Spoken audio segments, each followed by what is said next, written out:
Cette chronique, une présentation des services financiers Fontaine-Picard de Montmagny, Lévis et Québec. Les services financiers Fontaine-Picard, une équipe de confiance pour vous accompagner dans chacune de vos décisions financières. 248-2404.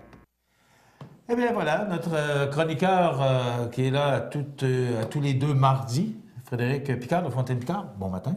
Bon matin, Michel. Va bien? Ça va très bien. Oui, en forme? Certainement. Bon. Faut se garder en forme. Bon. Alors, on vous a vu sur le nouveau réseau de CMA TV hier, M. Picard, faire votre chronique. Bon, félicitations. On va voir plus souvent. C'est une Oui. bonne nouvelle. Frédéric, on parle aujourd'hui. On avait quelque peu effleuré le sujet la dernière chronique. Assurance vie temporaire ou assurance vie permanente? Oui. Laquelle doit-on choisir? D'abord, c'est quoi la différence entre les deux? C'est une bonne question. Il y a une grosse différence. La première différence qui est marquante dans notre portefeuille, c'est le prix.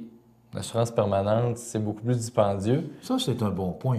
Oui, exactement. C'est Parce un que très bon point. Quand on est une jeune famille ou quand on traverse les différentes étapes de la vie, on a toujours besoin de sous pour rembourser notre hypothèque, planifier notre retraite, etc. Alors, quand on dit coût, on est bien placé pour en parler. On est des courtiers, fait qu'on magasine pour nos clients. Mais la première étape, c'est de venir nous rencontrer et puis de se demander si vraiment on a besoin d'assurance vie permanente, quelque chose qu'on va conserver à long terme, ou temporaire, quelque chose qu'on va avoir durant une période donnée pour couvrir soit l'hypothèque, couvrir les besoins familiaux, etc. OK. Fait qu'exemple, un enfant, on devrait-tu prendre une assurance vie permanente pour un enfant? Que ce soit un parent ou un grand-parent. C'est un réflexe qu'on avait beaucoup dans le temps, prendre une assurance vie permanente. L'enfant est jeune, ça coûte moins cher, on protège son assurabilité. Assurabilité, c'est un bien grand mot, là. Quand il apparaît pas sur le correcteur, qu'on l'écrit. Assurabilité, ça veut dire que si vous prenez une assurance vie puis vous êtes en bonne santé aujourd'hui, la compagnie d'assurance va vous accepter. Ce qui veut dire assurabilité. Oui, exactement. Est-ce que ça arrive souvent qu'il y en a qui ne sont pas assurables? Ça arrive souvent. Oui. De plus Souvent? en plus. Ah, oui. Ah oui, de plus en plus. Pourquoi? Parce que les compagnies deviennent de plus en plus frileuses? Ça a changé beaucoup. Ça fait 12 ans que je suis dans le domaine, puis ça a changé beaucoup par rapport au début. Il y a beaucoup plus de questions, des examens médicaux. Les compagnies vont fouiller de plus en plus. Pourquoi, Frédéric? La raison, c'est que la compétition. Je pense que c'est tout simplement ça. C'est que la compétition, les compagnies d'assurance font affaire avec des courtiers comme moi. Alors, ils savent que nous, on va magasiner pour notre client le meilleur produit, rapport qualité-prix, qu'est-ce qui va nous donner le mieux. Fait que s'il va nous offrir la meilleure prime, bien, inévitablement, il faut qu'il exclue un certain nombre de personnes qui ont des problèmes de santé. Puis des fois, ça peut être vraiment des banalités, là. Les compagnies d'assurance, des fois, nous laissent tomber pour des choses qui sont banales, mais ils croient qu'il y a des raisons de laisser ces gens de côté-là, d'offrir une surprime, de les exclure, de carrément les refuser. Alors là, pour offrir la meilleure prime, c'est la guerre. Il y a une question qui me vient à l'esprit. Est-ce que, selon le prix, tout le monde est assurable? On a beaucoup plus de possibilités qu'on en avait dans le passé. Là. Je dirais dans les 5 dernières années, là, on a une offre de produits qui est plus grande. Puis des personnes qui étaient non assurables il y a quelques années, il y a de plus en plus des produits adaptés qui vont offrir des protections qui sont pas des protections ridicules. Je ne sais pas si vous vous rappelez là, dans le temps les annonces de Norwich Union qui disaient « Aucun représentant n'ira chez vous ». Oui, on l'a vu à outrance, cette pub-là. Je pense que c'était pour 500 $ ou 5000 $ cette assurance vie-là. C'était vraiment pas des gros montants. À ce temps, on peut offrir à ces gens-là des protections là, qui peuvent aller jusqu'à 300 000 $ puis même 500 000. Avec les mêmes conditions? Une dizaine de questions, 10-12 questions. Si on répond non aux questions, on est automatiquement assurable, pas de test de santé. Et ça doit coûter une fortune. Si tu parles de 300 000 $, ça doit coûter quand même... Beaucoup plus cher. Parce que oui, c'est ça, beaucoup plus cher. La probabilité, parce que les gens sont âgés, la probabilité de se rapprocher du grand voyage est là. Fait que ça veut dire que la compagnie d'assurance est certaine de payer. Ou en tout cas pas mal certaine. Bien, c'est un temporaire. Fait que ça peut... c'est un temporaire ou permanent, mais oui, c'est plus cher, mais quand même, pour certaines personnes, ça convient très bien, soit en entreprise, une hypothèque qui veulent absolument assurer, sont prêts à payer la prime en conséquence. OK. Si on revient au permanent et au temporaire, Ouais. à quel moment on peut prendre du permanent, puis à quel moment on peut prendre du temporaire? Lequel est utilisé, puis quand? Allons-y avec un enfant. On a-tu besoin de prendre une assurance vie pour un enfant? L'assurance. Assurance vie permanente ou... Bien, allons-y si on a besoin de. L'assurance vie... Si on a besoin d'une Ouais. assurance. Parce qu'une assurance vie, le but, c'est de couvrir un risque qui pourrait avoir des conséquences majeures dramatiques. Un décès d'un enfant, c'est une conséquence qui est certainement dramatique, si on s'entend là-dessus. Est-ce qu'elle a des conséquences financières? Peut-être, probablement pas. Parce que, autrement dit, un enfant, c'est un dépendant et puis il ne génère pas de revenus. Un parent génère le revenu pour payer l'enfant, puis on sait que ça coûte Ben, il cher, parle un enfant. d'un quart de million aller jusqu'à 18 ans, là, que ça, Ouais. ça peut coûter un enfant. Oui, exactement. Fait que une conséquence financière, pas vraiment. Tu sais, le décès d'un enfant n'est pas une conséquence financière. Donc, est-ce que l'assurance vie est essentielle pour un enfant? J'aurais tendance à dire non.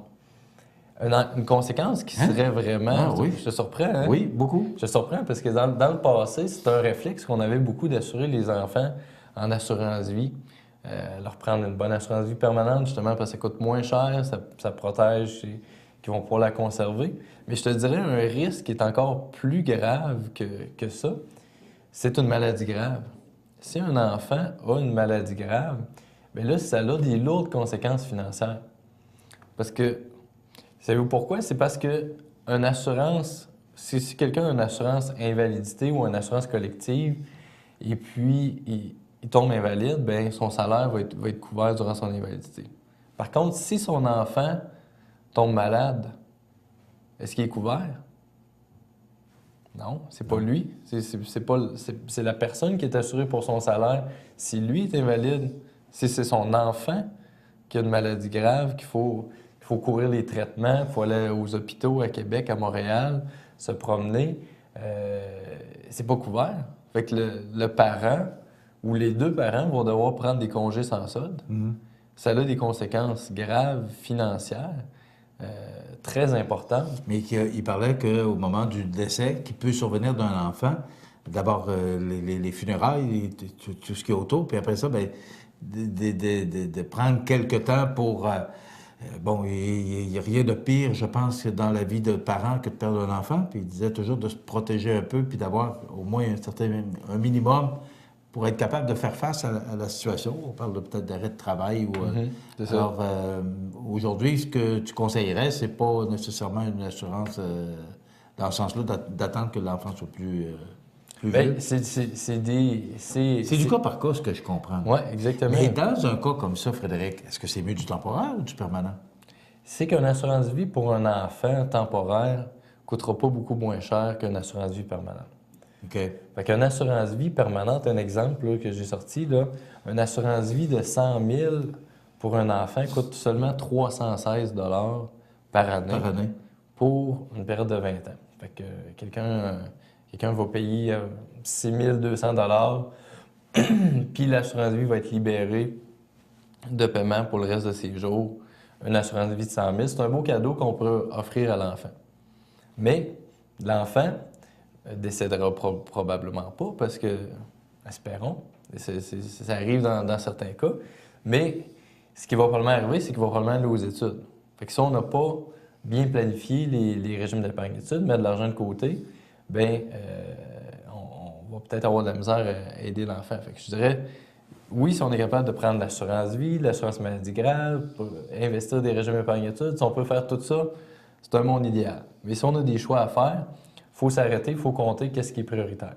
Puis, si on met de l'argent de côté, cet argent de côté-là, le 316 $ de côté durant 20 ans, on la laisse fructifier, bien, à l'âge de, mettons, 64 ans environ, on va l'avoir, ce 100 000 $-là en investissement. Là. On va l'avoir investi, on va l'avoir de côté, on va pouvoir en disposer comme bon nous semble. Fait que ça va amener une flexibilité. Encore plus Si on l'investit dans un régime d'épargne-études, puis on a les subventions de 30 bien là, ça va fructifier encore plus vite. Puis ce 100 000 $-là, on va l'avoir à l'âge de 50 ans. Puis si on regarde à 75 ans, ce 100 000 $-là va être rendu 560 000. Fait qu'il y a des... Ta décision facile à prendre. Bien, c'est facile à prendre. Il faut voir si le client vient chez nous voir pour avoir une assurance vie permanente pour un enfant, parce que c'est ça qu'il veut, bien, on va lui trouver le meilleur produit. Mais s'il veut analyser si c'est le produit le plus rentable pour lui, s'il ne pourrait pas faire du placement, avoir plus de flexibilité, bien, on va lui montrer comment, oui, il pourrait faire ça, pour avoir beaucoup plus de flexibilité avec ses placements. Donc, je comprends, c'est plus entre permanent et temporaire. C'est du cas par cas, mais tu suggérais plus permanent que temporaire. Pour un enfant, on va prendre un permanent souvent.